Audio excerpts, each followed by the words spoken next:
Hi guys, in this video we're gonna talk about UseEffect in React.js. When do we use it and how? I go through all the important stuff, starting with what is UseEffect. UseEffect manages side effects in functional components. So what does that mean? A side effect occurs when we use something that isn't in the scope of React components, or in other words, performing actions with the outside world. For example, local storage in your browser API is not a part of React library, and that includes any browser API like documents, as well as making API requests. UseEffect makes interacting with the outside world easier and without harming the rendering or the performance of the component. Let's move on to our example. So open VS Code and we have the following example. We initialized our state with John. Then I want to store the name value in local storage, and that's our side effect. We should not use side effects directly inside our component's body. It might badly affect React components rendering. Generally, side effects should be separated from the rendering process. That's why we have UseEffect to keep both operations, side effects and the component body, independent from each other.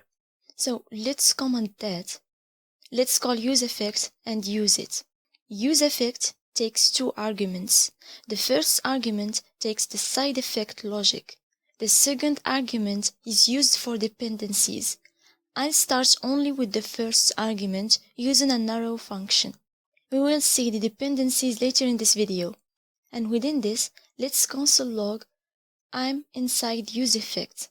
And just underneath it, let's console log I'm rendering outside UseEffect. So open your browser and let's go to our console.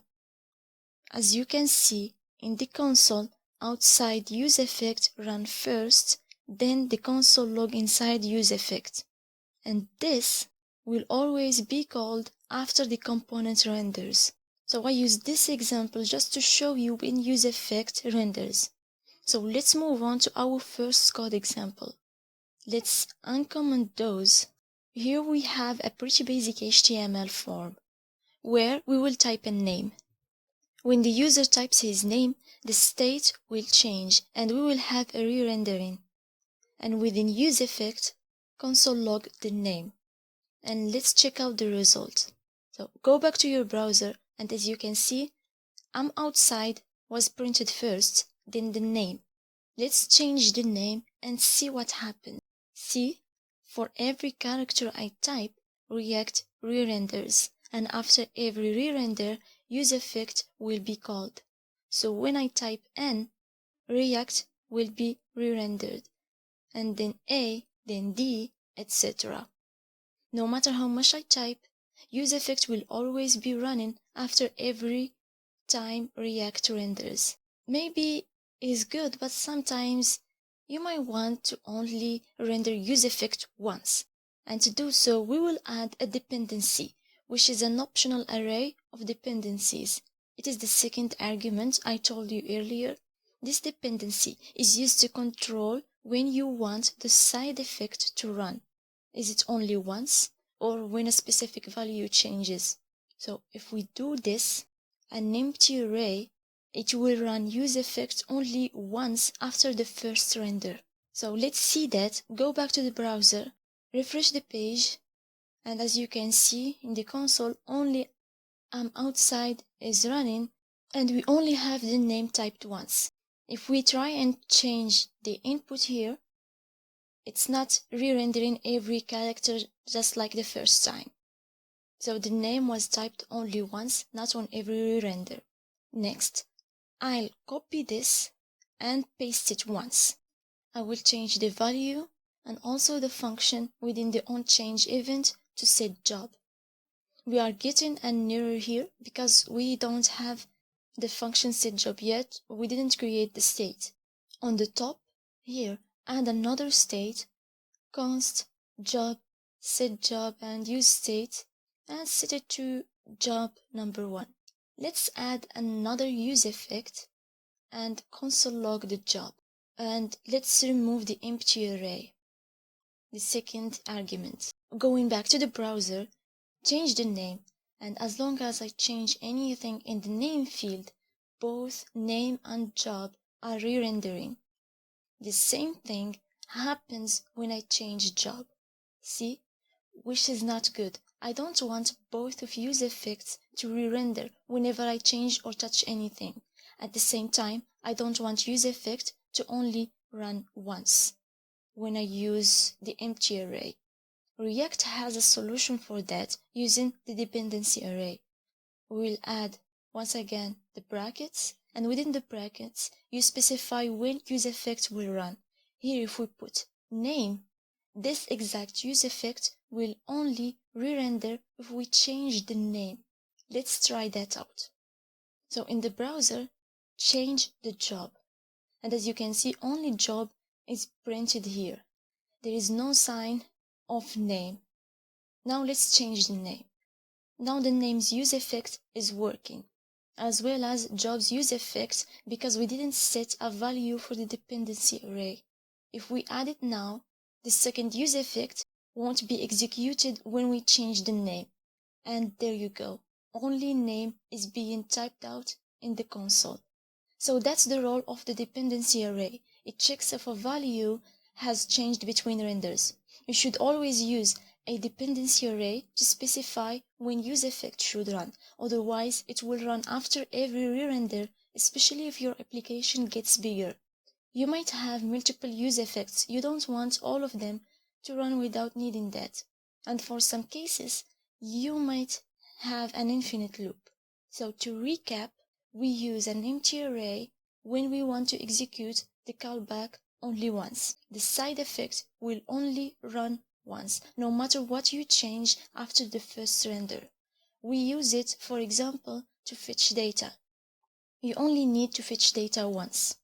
The second choice is to inject props or states to our array to decide when the callback will be executed. If the props or the state changes, the callback will run. Now, we will talk about the cleanup function. The cleanup function prevents memory leaks by cleaning up effects before our component unmounts.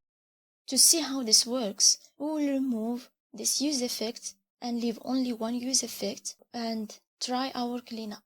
UseEffect is made in a way where we can return a function. This return is where the cleanup happens. So type return, an arrow function, then console log I'm a cleanup.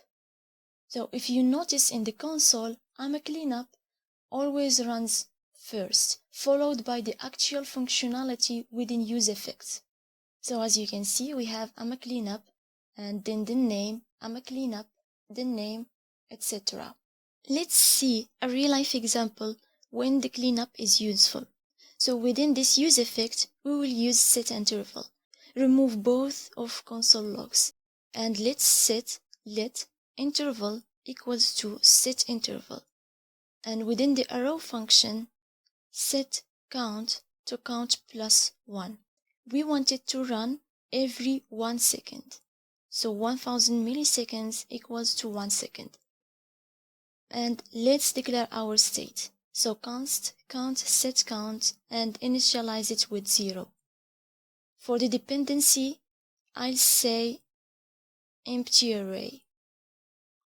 We won't use any cleanup function for now.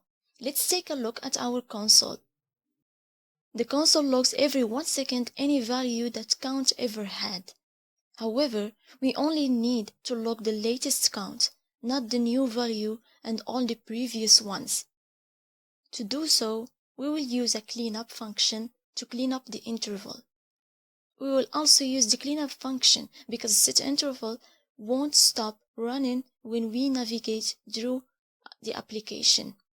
So for example, if you have multiple pages with multiple routes, and if you were using setInterval in home, and you decided to just visit about, setInterval won't stop without a cleanup function or without any return. So within the return, type clear interval and the name of our interval. So going back to the browser, in the console, each 1 second, only the latest count value logs to the console. When you change the page going to a new route in our app, the interval will stop running when the component is unmounted. This is not only the positive aspect, but when you change the page going to a new route in your app, the interval will stop running when the component is unmounted. To sum up, we use UseEffects when we need to use something that is not in the scope of React components. UseEffect takes two arguments. The first one is the callback. It takes all the code that we want to run after the first render. And if we only need to fetch data once, we add the second argument as an empty array. And if we want it to run at a specific moment, we use props or state values within the array. We always should avoid infinite loops when rendering. We also sometimes, depending on what you need, have to call a cleanup function to prevent having memory leaks. So that's it for UseEffect hook. I hope you learned something. See you in the next one.